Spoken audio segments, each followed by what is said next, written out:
आज का टॉपिक बहुत खास है। भारत की पंचवर्षीय योजनाएं। इसमें से हर एग्जाम में सवाल आते हैं। चलिए शुरू करते हैं। ये योजना बनाने का मतलब प्लानिंग का विचार ये आया कहां से? हमारे सोर्सेज बताते हैं कि इसकी प्रेरणा सोवियत संघ यानी तत्कालीन यूएसएसआर से ली गई थी। हाँ, ये बात सही है। जोसेफ स्टालिन की पंचवर्षीय योजनाओं ने दुनिया को और खासकर नए आजाद हुए देशों को बहुत प्रभावित किया था। उन्हें लगा कि यही वो जादुई छड़ी है जिससे तेजी से विकास हो सकता है। अच्छा, पर दिलचस्प बात यह है कि भारत में इसकी सोच आजादी से काफी पहले शुरू हो चुकी थी। मतलब ये कोई बाहरी आइडिया नहीं था? पूरी तरह से नहीं। देखिए, 1934 में ही एम विश्वेश्वरैया, जो एक महान इंजीनियर थे, उन्होंने एक किताब लिखी थी planned economy for India. Visvesvaraya ji, ये शायद भारत के लिए योजनाबद्ध विकास का पहला ब्लूप्रिंट था। तो ये सोच हमारे अपने लोगों में भी थी? और सिर्फ टेक्नोक्रेट्स ही नहीं, राजनेता भी इस पर काम कर रहे थे। 1938 में हरिपुरा अधिवेशन में जब सुभाष चंद्र बोस कांग्रेस के अध्यक्ष थे, तब एक राष्ट्रीय नियोजन समिति बनाई गई थी। और आपको पता है उसका अध्यक्ष किसे बनाया गया? जवाहरलाल नेहरू को। इससे साफ है कि हमारे स्वतंत्रता सेनानी सिर्फ राजनीतिक आजादी नहीं बल्कि आर्थिक आजादी का भी एक नक्शा तैयार कर रहे थे। मतलब सरकार के साथ साथ उद्योगपति भी इस बारे में सोच रहे थे, क्योंकि बॉम्बे प्लान का भी जिक्र आता है। हाँ बिल्कुल, 1944 में बॉम्बे प्लान आया। देश के 8 सबसे बड़े उद्योगपतियों ने मिलकर इसे बनाया था। ये थोड़ा अजीब नहीं है? उद्योगपति तो आमतौर पर सरकारी नियंत्रण के खिलाफ होते हैं। बहुत अच्छा सवाल है। देखिए, वो उद्योगपति बहुत दूर की सोच रहे थे। वो जानते थे कि एक गरीब देश में जहाँ सड़कें नहीं है, बिजली नहीं है, पोर्ट्स नहीं है, वहाँ उनकी इंडस्ट्रीज भी नहीं चल सकती। अच्छा, तो वो चाहते थे कि सरकार पहले बेसिक इंफ्रास्ट्रक्चर तैयार करे। सही पकड़ा। उनका उद्देश्य था कि सरकार गरीबी कम करे, आय बढ़ाए, ताकि एक मार्केट तैयार हो और फिर उस पर वो अपनी इंडस्ट्रीज खड़ी करेंगे। तो आजादी के बाद इन सारे विचारों को हकीकत में बदलने के लिए एक संस्था की जरूरत पड़ी। जी, और यहीं मार्च 1950 में योजना आयोग यानी प्लानिंग कमीशन का जन्म हुआ। प्रधानमंत्री को इसका अध्यक्ष बनाया गया। पहले अध्यक्ष तो जाहिर है जवाहरलाल नेहरू ही थे। हाँ, और पहले उपाध्यक्ष थे गुलजारीलाल नंदा और इसके अंतिम उपाध्यक्ष थे मोंटेक सिंह अहलूवालिया। ये जो योजना आयोग था, इसे संविधानोत्तर संस्था भी कहते हैं। इसका क्या मतलब है? इसका मतलब है कि इसका जिक्र संविधान में कहीं नहीं था। इसे सरकार ने एक प्रस्ताव पास करके बनाया था। लेकिन इसकी ताकत का अंदाजा इस बात से लगाइए कि अशोक चंद्र ने इसे आर्थिक मंत्रिमंडल कहा था। आर्थिक मंत्रिमंडल मतलब एक तरह से पर्दे के पीछे की सरकार कह सकते हैं। ये तय करती थी कि देश का पैसा कहाँ, कितना और कैसे खर्च होगा। लेकिन भारत तो एक फेडरल देश है। योजनाओं को लागू करने के लिए राज्यों की सहमति भी तो जरूरी थी। बिल्कुल। इसी कमी को पूरा करने के लिए 1952 में राष्ट्रीय विकास परिषद यानी एनडीसी बनाई गई। एनडीसी? जी, और के संतनाम ने तो इसे सर्वोच्च मंत्री परिषद या सुपर कैबिनेट तक कहा था। Super cabinet? हाँ, क्योंकि ये एक ऐसी मीटिंग थी जहां प्रधानमंत्री और सारे राज्यों के मुख्यमंत्री एक साथ बैठकर प्लान पर मुहर लगाते थे। अगर यहाँ कोई बात तय हो गई तो उसे पूरे देश में लागू होने से कोई नहीं रोक सकता था। तो 2015 में जब योजना आयोग खत्म हुआ तो एनडीसी का क्या हुआ? वो भी एक तरह से प्रभावहीन हो गया। चलिए, तो अब मैदान तैयार था। अब आते हैं पहली पंचवर्षीय योजना पर, जो 1951 में शुरू हुई। हाँ, आजादी के तुरंत बाद देश की सबसे बड़ी जरूरत क्या थी? खाना। देश ने बंटवारे का दर्द झेला था, शरणार्थी थे, अनाज की भारी कमी थी।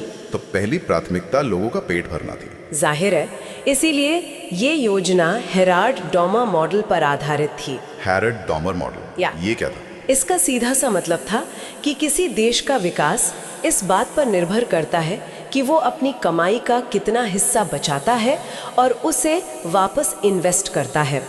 तो पहली योजना का सारा फोकस कृषि, सिंचाई और बिजली पर था। और ये योजना तो उम्मीद से ज्यादा सफल रही।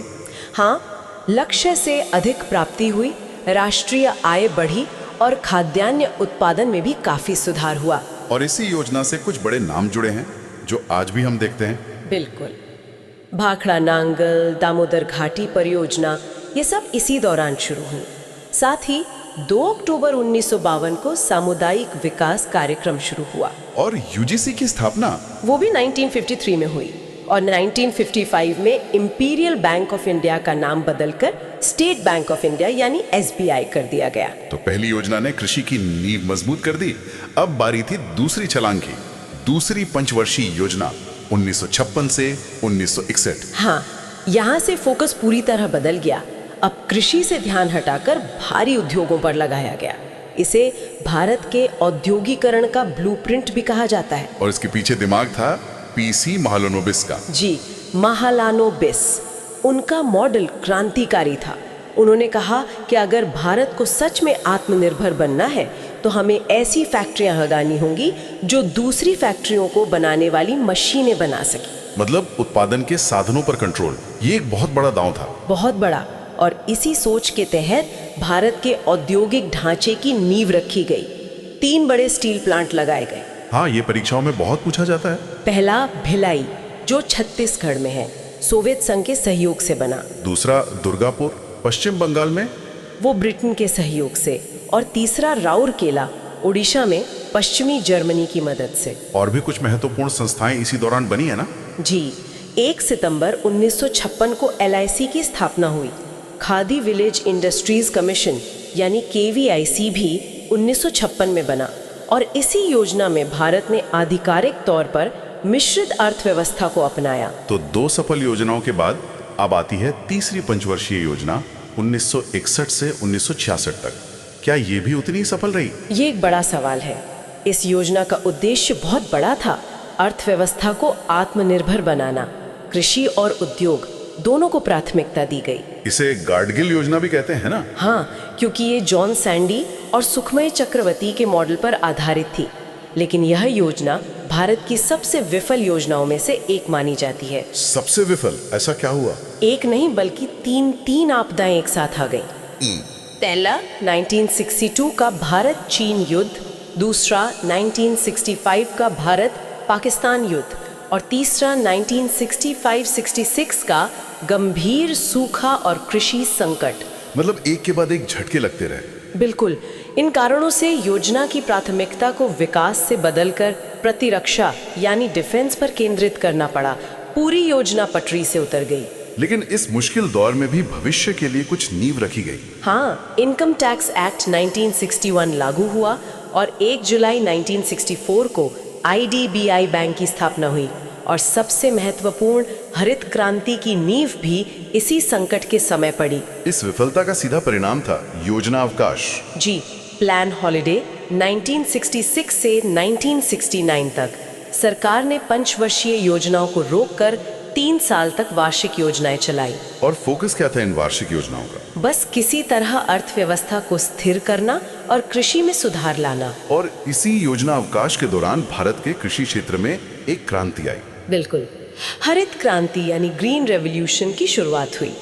इसका नतीजा ये हुआ कि खाद्यान्न उत्पादन खासकर गेहूं में एक उल्लेखनीय वृद्धि हुई। और इसके पीछे के 2 नाम अक्सर परीक्षाओं में पूछे जाते हैं। हाँ, भारत में हरित क्रांति के जनक थे डॉक्टर एम.एस. स्वामीनाथन। और विश्व में थे डॉक्टर नॉर्मन ई बोरलॉग, जिन्हें इसी काम के लिए 1970 में नोबेल शांति पुरस्कार भी मिला था। तो इस सब का क्या मतलब है? आज हमने देखा कि कैसे भारत ने सोवियत संघ से प्रेरणा लेकर आर्थिक नियोजन की शुरुआत की।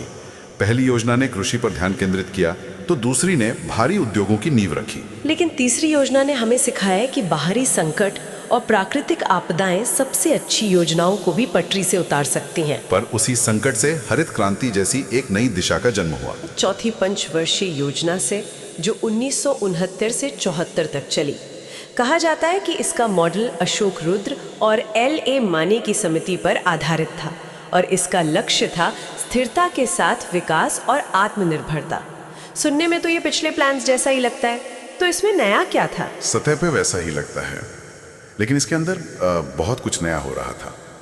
सबसे बड़ा और शायद सबसे विवादास्पद कदम 19 जुलाई 1969 को उठाया गया। 14 प्रमुख भारतीय बैंकों का राष्ट्रीयकरण। हाँ बिल्कुल। हाँ, ये तो इतिहास की किताबों में एक बड़ी घटना के तौर पर पढ़ाया जाता है, लेकिन इसका असल मतलब क्या था? एक आम नागरिक के लिए इसका क्या असर हुआ? जरा सोचिए, एक ही फैसले से सरकार देश के 85% बैंकिंग डिपॉजिट्स की मालिक बन गई। 85%?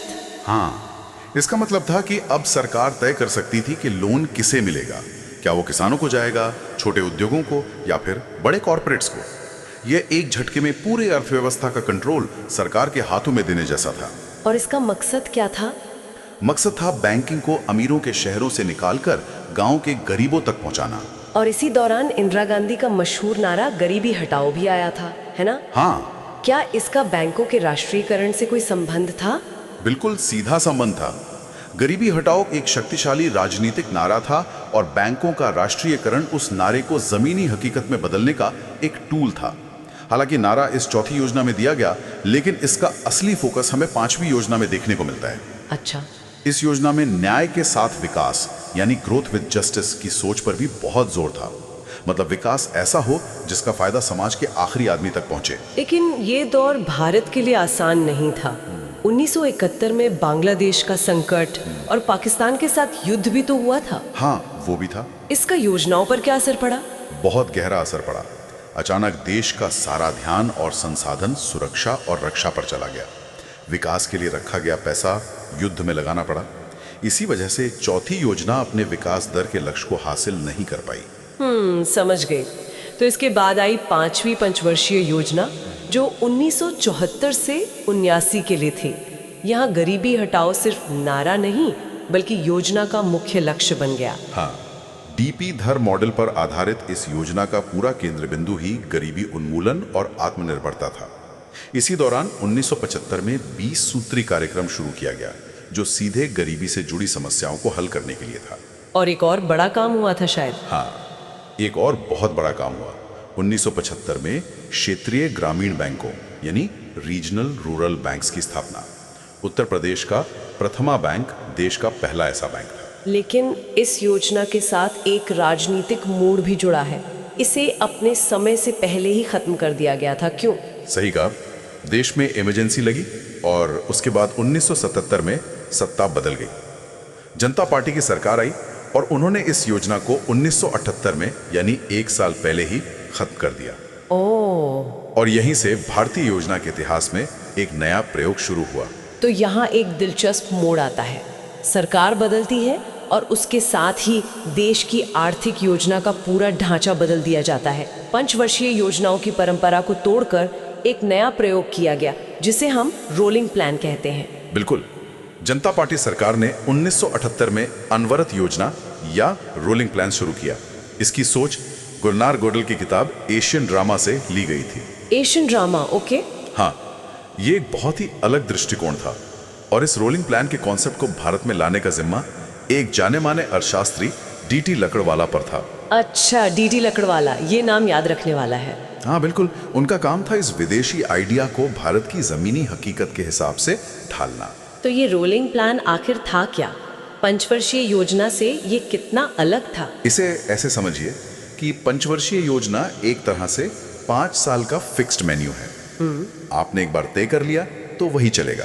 जबकि रोलिंग प्लान एक बुफे की तरह है। इसमें आप हर साल देखते हैं कि क्या अच्छा काम कर रहा है और क्या नहीं, और उसी हिसाब से अगले साल के लिए मेन्यू बदल देते हैं। मतलब हर साल योजना का मूल्यांकन और फिर अगले साल के लिए एक नई योजना। एग्जैक्टली, ये ज्यादा लचीला सिस्टम था। सुनने में तो ये काफी अच्छा लग रहा है। तो फिर ये लंबा क्यों नहीं चला? क्योंकि 1980 में फिर से राजनीतिक बदलाव हुआ। अच्छा, फिर से सरकार बदल गई। हाँ, कांग्रेस सरकार सत्ता में वापस आई और उन्होंने इस प्रयोग को खत्म कर दिया।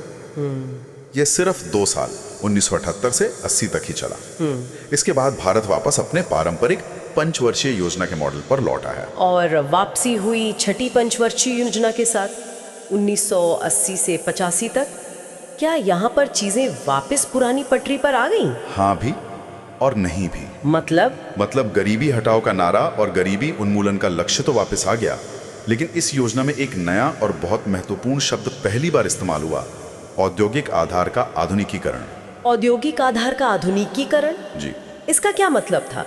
अब तक तो हम नए उद्योग लगाने पर ही जोर दे रहे थे। इसका मतलब था कि अब सिर्फ नए कारखाने लगाना काफी नहीं है, बल्कि हमारे जो पुराने सरकारी कारखाने हैं उनमें नई टेक्नोलॉजी लानी होगी, उन्हें और कुशल बनाना होगा। ये एक बड़ा वैचारिक बदलाव था। कई विशेषज्ञ इस योजना को नेहरूवादी समाजवाद का अंत के रूप में भी देखते हैं। ये एक बहुत बड़ा बयान है, नेहरूवादी समाजवाद का अंत। ऐसा क्यों कहा जाता है?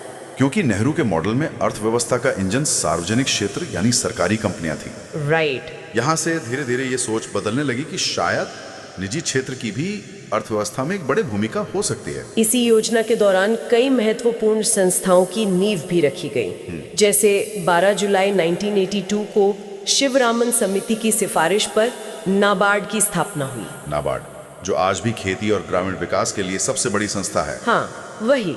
और इसी साल एग्जिम बैंक यानी एक्सपोर्ट इंपोर्ट बैंक भी बना। तो एक तरफ तो नेहरूवादी समाजवाद की अंत की बात हो रही थी, लेकिन दूसरी तरफ नाबार्ड और एग्जिम बैंक जैसी बड़ी सरकारी संस्थाएं भी बन रही थी। क्या ये एक तरह का विरोधाभास नहीं है? ये बहुत अच्छा सवाल है। ये विरोधाभास नहीं, बल्कि एक संक्रमण काल था। सरकार अभी भी अर्थव्यवस्था में अपनी भूमिका को महत्वपूर्ण मानती थी, खासकर कृषि जैसे क्षेत्रों में। अच्छा। लेकिन साथ ही आधुनिकीकरण और दक्षता पर जोर देके वो भविष्य के आर्थिक सुधारों के लिए जमीन तैयार कर रही थी। इसके बाद जो दौर आया वो और भी दिलचस्प था। 7वीं पंचवर्षीय योजना 1985 से 90 तक। इसका लक्ष्य था भोजन, कार्य और उत्पादकता। ये सुनने में बहुत व्यवहारिक लगता है। व्यवहारिक तो था ही, लेकिन इसके पीछे एक बहुत बड़ा वैचारिक भूचाल छिपा था। इस योजना में पहली बार निजी क्षेत्र को सार्वजनिक क्षेत्र की तुलना में ज्यादा प्राथमिकता दी गई। क्या मतलब अब तक जो सरकारी कंपनियां हीरो थीं, अब उनकी जगह प्राइवेट कंपनियों को दी जा रही थी? बिल्कुल। इसे ऐसे समझिए कि अब तक सरकार ही गाड़ी चला रही थी और तय कर रही थी कि गाड़ी कहां जाएगी। 7वीं योजना में पहली बार सरकार ने कहा, ठीक है प्राइवेट सेक्टर, अब आप भी स्टीयरिंग व्हील पर हाथ रख सकते हैं। तो ये 1991 के बड़े सुधारों की नींव थी एक तरह से। एग्जैक्टली। अब यह माना जाने लगा था कि देश की तरक्की सिर्फ सरकार के भरोसे नहीं हो सकती। और इस दौरान कौन से बड़े काम हुए? 1989 में जवाहर रोजगार योजना शुरू हुई, जिसका मकसद गांव में रोजगार पैदा करना था। और एक बहुत बड़ी संस्था का जन्म हुआ। 12 अप्रैल 1988 को सेबी की स्थापना हुई। सेबी? हाँ, हालांकि उस समय इसके पास ज्यादा शक्तियां नहीं थी, वो बाद में मिली। और छोटे उद्योगों की मदद के लिए 1990 में सिडबी बैंक भी बनाया गया। लेकिन 7वीं योजना के बाद कहानी में फिर एक ब्रेक आता है। 1990 से 92 के बीच फिर से कोई पंचवर्षीय योजना नहीं थी, सिर्फ वार्षिक योजनाएं थी। इस बार वजह क्या थी? इस बार वजह बहुत गंभीर थी। एक तो देश में राजनीतिक अस्थिरता का माहौल था, सरकारें जल्दी जल्दी बदल रही थी। दूसरा, 7वीं योजना भी अपने लक्ष्य हासिल नहीं कर पाई थी।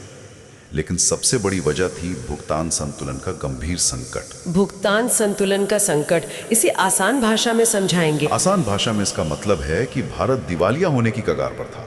क्या बात कर रहे हैं? हाँ, हमारे पास विदेशों से सामान खरीदने के लिए खासकर पेट्रोल, डीजल, डॉलर खत्म हो गए थे। हमारा विदेशी मुद्रा भंडार इतना कम हो गया था कि वो सिर्फ कुछ हफ्तों के आयात के लिए ही काफी था। मतलब हमारे पास आयात करने के लिए डॉलर ही नहीं बचे थे। ये सुनना ही चौंकाने वाला है। स्थिति इतनी खराब थी कि भारत को अपना सोना गिरवी रखकर लोन लेना पड़ा। और इसी संकट की आग से भारतीय अर्थव्यवस्था का एक नया जन्म हुआ। एकदम सही। इसी संकट के बीच प्रधानमंत्री पीवी नरसिम्हा राव और वित्त मंत्री मनमोहन सिंह ने वो किया जिसने भारत की आर्थिक दिशा हमेशा के लिए बदल दी। 1991 में उन्होंने नई आर्थिक नीति लागू की, जिसे हम LPG यानी लिबरलाइजेशन, प्राइवेटाइजेशन और ग्लोबलाइजेशन के नाम से जानते हैं। LPG उदारीकरण, निजीकरण और वैश्वीकरण, इन 3 शब्दों ने तो सब कुछ बदल दिया। उदारीकरण, इसका मतलब था कि अब व्यापार करने के लिए सरकार से दर्जनों लाइसेंस नहीं लेने पड़ेंगे। हाँ, ये लाइसेंस राज एक ऐसी व्यवस्था थी जहां एक छोटा सा कारखाना शुरू करने के लिए भी दर्जनों सरकारी दफ्तरों से परमिट लेने पड़ते थे, जिसमें महीनों या सालों लग जाते थे। उदारीकरण ने इस परमिट राज की जंजीरों को तोड़ने का काम किया। और निजीकरण? निजीकरण का मतलब था कि जो सरकारी कंपनियां घाटे में चल रही थी, उनमें निजी हिस्सेदारी बढ़ाई गई। और वैश्वीकरण ने विदेशी कंपनियों और विदेशी निवेश के लिए भारत के दरवाजे खोल दिए। तो इन ऐतिहासिक सुधारों के बाद आई 8वीं पंचवर्षीय योजना 1992 से 97 तक। ये जॉन डब्ल्यू मिलर मॉडल पर आधारित थी। सुधारों के बाद की ये पहली योजना थी, तो इससे उम्मीदें भी बहुत होंगी। बिल्कुल, और ये योजना उम्मीदों पर खरी उतरी। इसे अब तक की सबसे सफल योजनाओं में से एक माना जाता है। वाह। और इसका उद्देश्य ही अपने आप में क्रांति था। पहली बार किसी योजना का मुख्य उद्देश्य बना मानव संसाधन विकास। मानव संसाधन विकास। हाँ, यानी शिक्षा, स्वास्थ्य और रोजगार। ये एक बहुत बड़ा बदलाव है। अब फोकस कारखानों और बांधों से हटकर इंसान पर आ गया था। एकदम। अब ये माना गया कि अगर देश के लोग शिक्षित और स्वस्थ होंगे तो अर्थव्यवस्था अपने आप तरक्की करेगी। इसी दौरान कई ऐसे काम हुए जिनका असर आज तक महसूस होता है। सबसे महत्वपूर्ण, पंचायती राज संस्थाओं को 73वें और 74वें संविधान संशोधन के जरिए संवैधानिक दर्जा दिया गया। अच्छा। ये 24 अप्रैल 1993 को लागू हुआ और इसीलिए हम 24 अप्रैल को पंचायती राज दिवस मनाते हैं। ये तो बहुत महत्वपूर्ण जानकारी है। मतलब सत्ता को दिल्ली से निकालकर गांव-गांव तक पहुंचाने की एक ऐतिहासिक कोशिश। बिल्कुल। और रोजगार के लिए भी कुछ बड़ा हुआ था। हाँ, 1993 में प्रधानमंत्री रोजगार योजना शुरू हुई, जिसका मकसद पढ़े लिखे बेरोजगार युवाओं को अपना काम शुरू करने के लिए लोन देना था। और वैश्विक स्तर पर भारत 1 जनवरी 1995 को विश्व व्यापार संगठन यानी WTO का सदस्य बना। मतलब भारत अब ग्लोबल ट्रेड के बड़े खेल में आधिकारिक तौर पे शामिल हो गया था। हाँ, और जैसा हमने पहले बात की थी, सेबी को भी इसी योजना के दौरान वैधानिक दर्जा मिला, जिससे शेयर बाजार में निवेशकों का भरोसा कई गुना बढ़ गया। तो इन योजनाओं के सफर को देखें तो एक साफ तस्वीर उभरती है।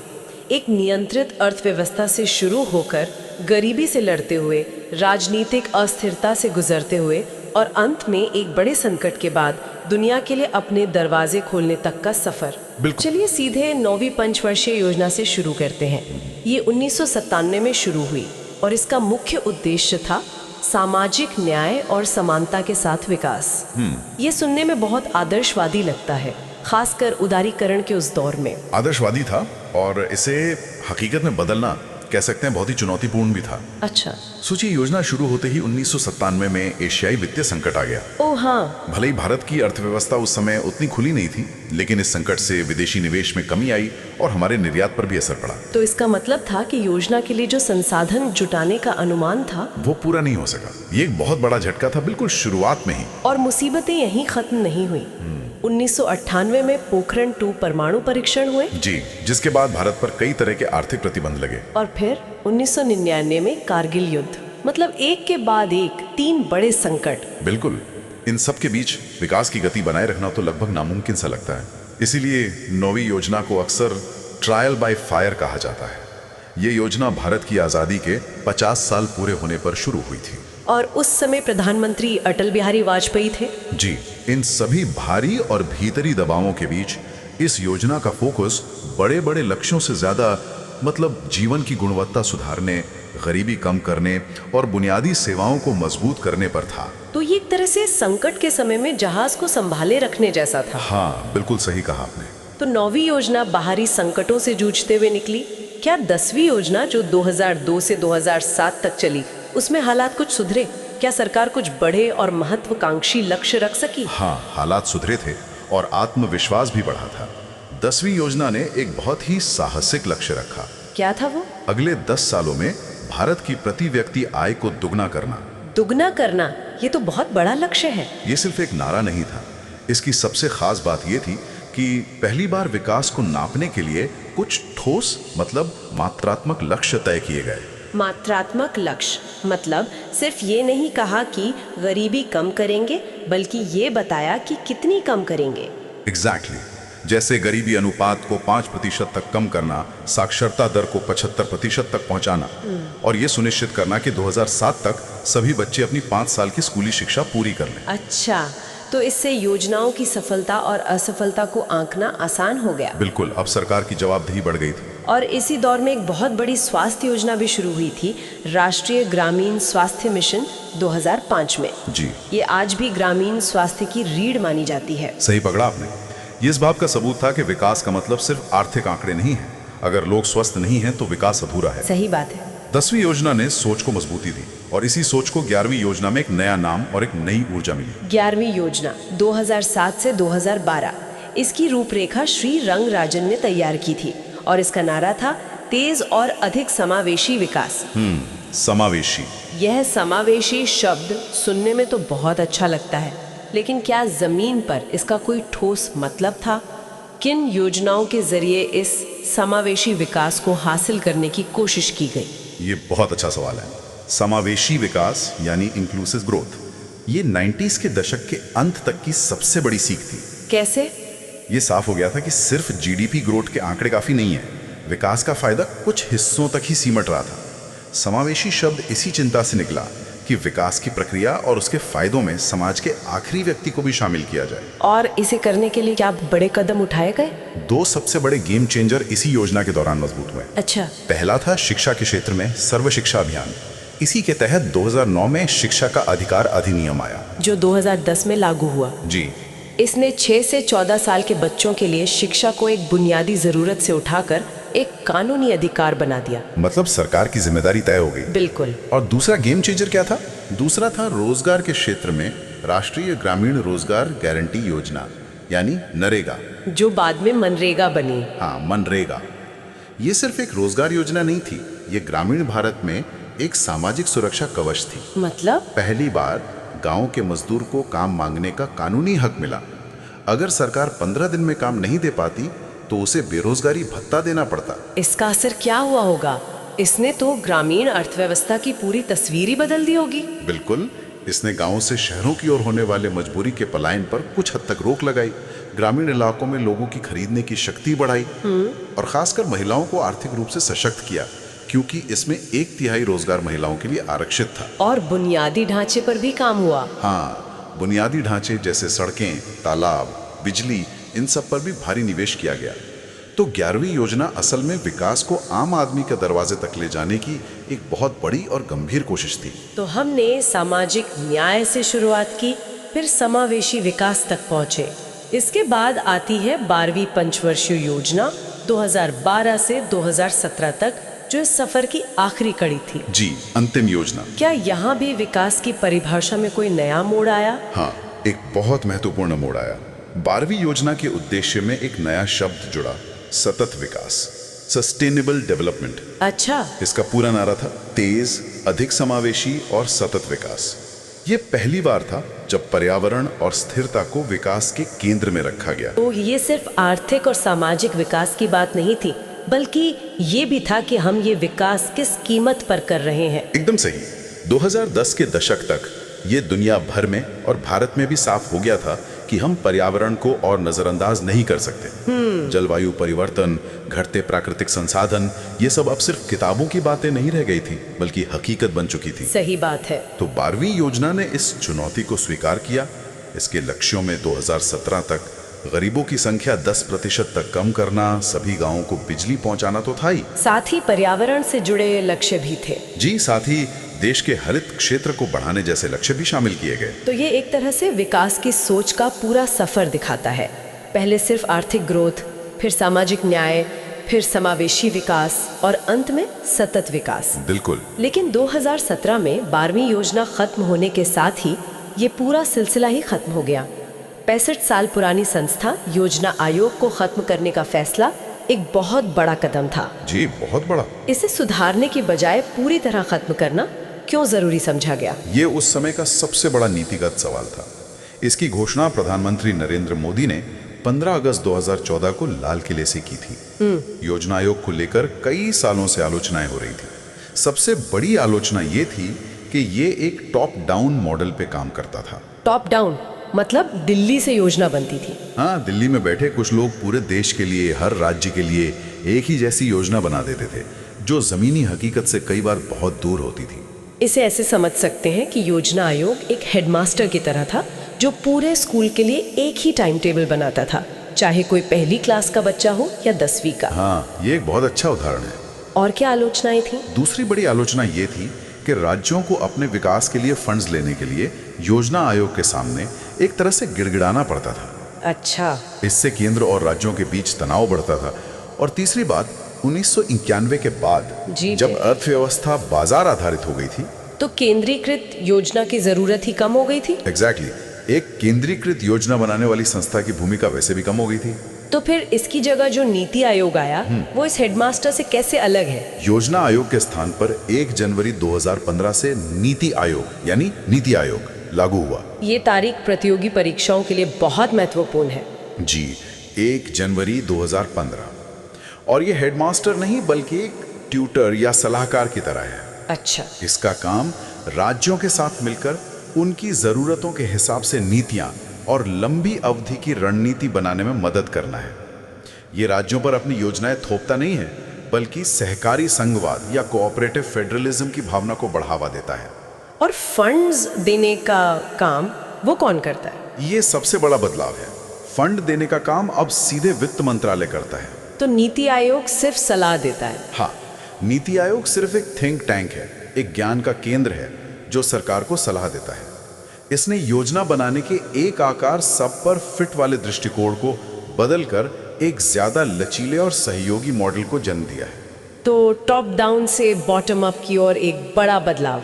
बिल्कुल। यहाँ एक और बात जो अक्सर प्रतियोगी परीक्षाओं में पूछी जाती है, आर्थिक नियोजन संविधान की किस सूची में आता है? ये संविधान की समवर्ती सूची, कॉन्करेंट लिस्ट का विषय है। जिसका मतलब है कि इस पर केंद्र और राज्य दोनों ही कानून बना सकते हैं। जी, और नीति आयोग का मॉडल इसी संघीय भावना को और मजबूत करने की एक कोशिश है।